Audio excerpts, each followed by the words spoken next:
আসসালামু আলাইকুম বন্ধুরা। তো সবাই কেমন আছেন? আশা করি ভালোই আছেন। আজ আমি রান্না করব সিলভার কাপ মাছ। তো মাছটাকে আমি প্রথমে কেটে নিচ্ছি। তো আগে থেকেই মাছের আঁশটা আমি ছাড়িয়ে নিয়েছিলাম। তো এই সিলভার কাপ মাছের সাথে আমি কয়েকটা সিম, কাঁচা টমেটো, আলু, নতুন আলু দিয়ে রান্না করব। তো মাছটাকে পিস পিস করে নেব। তো বন্ধুরা দেখুন মাছের মাথাটা কত বড়। তো বন্ধুরা ভিডিও দেখার শুরুতে আমার ভিডিওতে একটি লাইক দিয়ে দেখা শুরু করবেন প্লিজ। তো মাছের পেটি কেটে নিয়েছি, এবার পিস পিস করে নিচ্ছি। মাছটার ওজন ছিল 1 কেজি।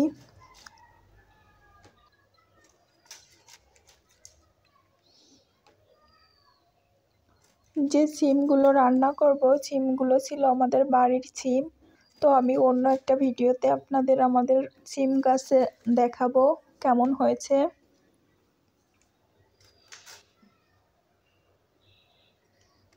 তো মাছ কাটা শেষ আমার। তো মাছগুলো এখন একটা পাত্রে উঠিয়ে নিচ্ছি। তো উঠিয়ে নেওয়া হয়ে গেছে, এখন এটাকে ধুয়ে নেব।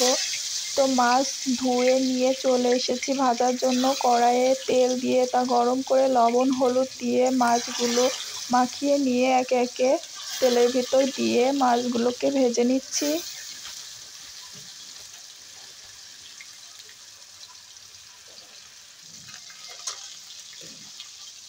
তো মাছের এক পিঠ ভাজা হয়েছে কিনা দেখে নিচ্ছি।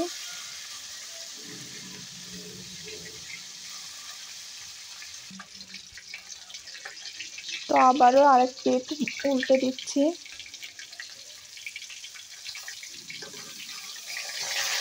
দেখুন বন্ধুরা কি সুন্দর লাল হয়ে গেছে, দেখতে খুব সুন্দর দেখাচ্ছে।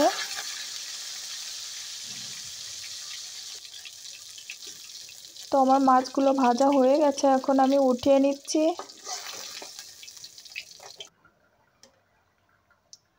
তো ওই তেলে আমি শুকনো ঝাল, কাঁচা ঝাল বাটা, পেঁয়াজ আর রসুন বাটা দিয়ে দিচ্ছি, সাথে জিরা আর সরিষা বাটা দিয়ে দিচ্ছি।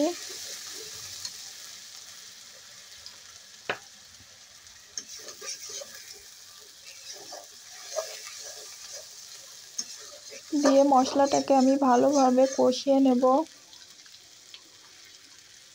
তো একটু পানি দিয়ে মশলাটাকে কষিয়ে নিচ্ছি।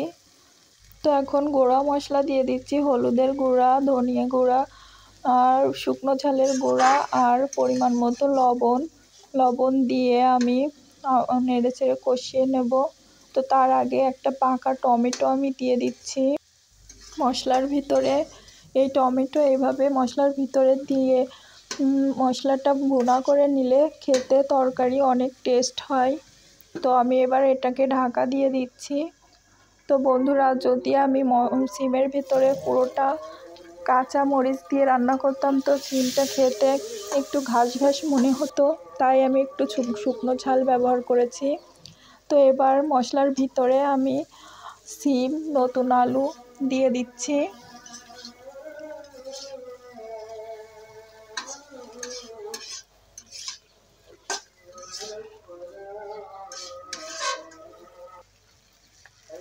এরপর কুচানো পেঁয়াজ আর কাঁচা টমেটো একটা দিয়ে ভালোভাবে মিশিয়ে নিচ্ছি।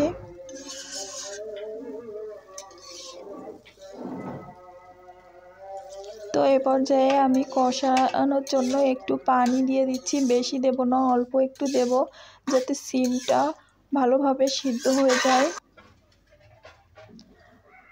তো এবার ঢাকা দিয়ে দেব।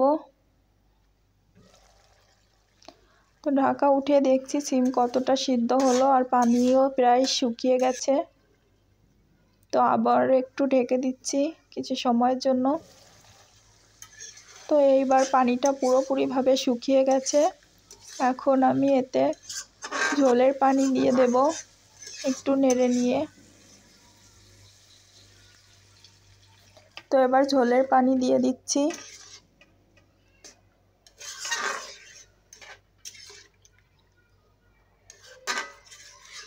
এবার ঝোলটা ফোটানো পর্যন্ত অপেক্ষা করব। তো ঝোলটা ফুটে গেছে, এখন আমি এখানে ভেজে রাখা মাছগুলো দিয়ে দেব।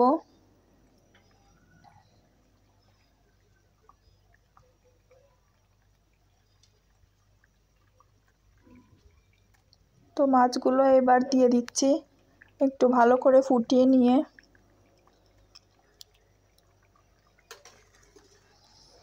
তো বন্ধুরা, আপনারাও এইভাবে একবার রেসিপিটা ট্রাই করবেন, অনেক মজা হয় খেতে।